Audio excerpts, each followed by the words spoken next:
For me, the way I got into actually making my own music and performing it when I was here was just getting out to pubs and just being like, when there's butchers and covers, you just slot them in every now and again, and if just really paying attention to someone who's putting themselves out there.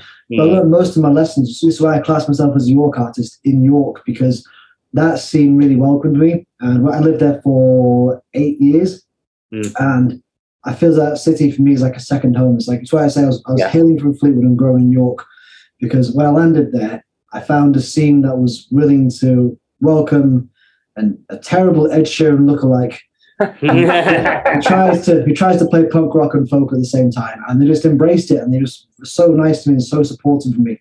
That's why I always honor York in everything I do, because that city welcoming us. I met the likes of Gaz because of it, met Ben because of it, all my band and everything that's happened since, because I moved to York and I started playing with that scene.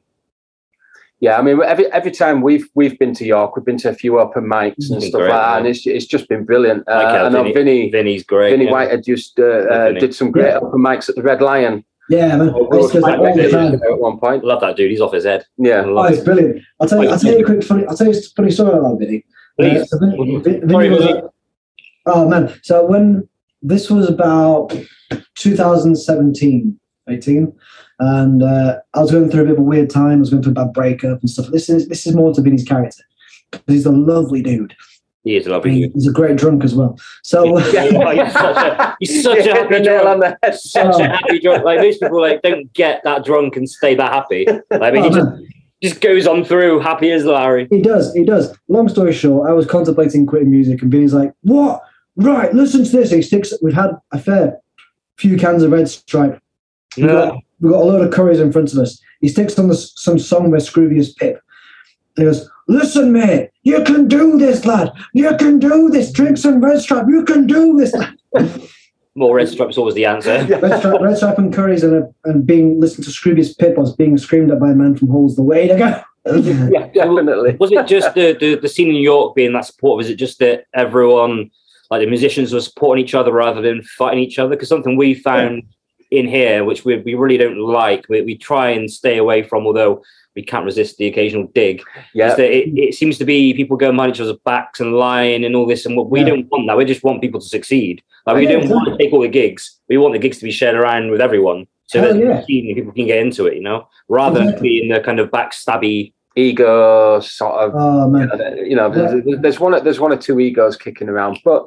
Really? Oh man. Obviously we're trying to do something a little bit different, and going off the back of the first two podcasts, I missed the last one because of bloody COVID. Oh man. But they've been a resounding success. There's been lots of people coming to watch it. There's people coming that aren't coming to support an artist. They're coming because of the night. So if you've got any people that are coming to watch you and you want them to book a table, let us know, and we can get a table booked out so we can get it. To the question. Oh, sorry. Yeah. It's good to know. Good to add some context for people to check it out. Yeah. So to the question, is it support from? Well, I guess it's probably a mix of both, but support from the local people, or just people to come and see it, or is the bands supporting each other kind of driving it?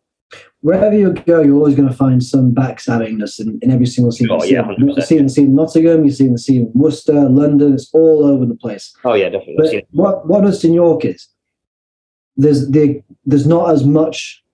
There's still obviously some bits we go, that person's a dick, stuff that guy. But a lot of the time, you go to an open mic, they'll give you the time just to go through what you need to do to get to where you need to be, So that's why I like going to, where I used to live there, I used to go to Dan Lucas' open mic at dusk. And you've gone until 2:00 in the morning. And I remember some nights just barely getting through some songs because I couldn't get it right, but just felt like the room was going, "It's all right, just do you. It's all right. Just go through it." They could have thought I was shit, but they didn't say it to me face. But they were nice, And even the bands, the metal scene's lovely too. The punk scene's also good.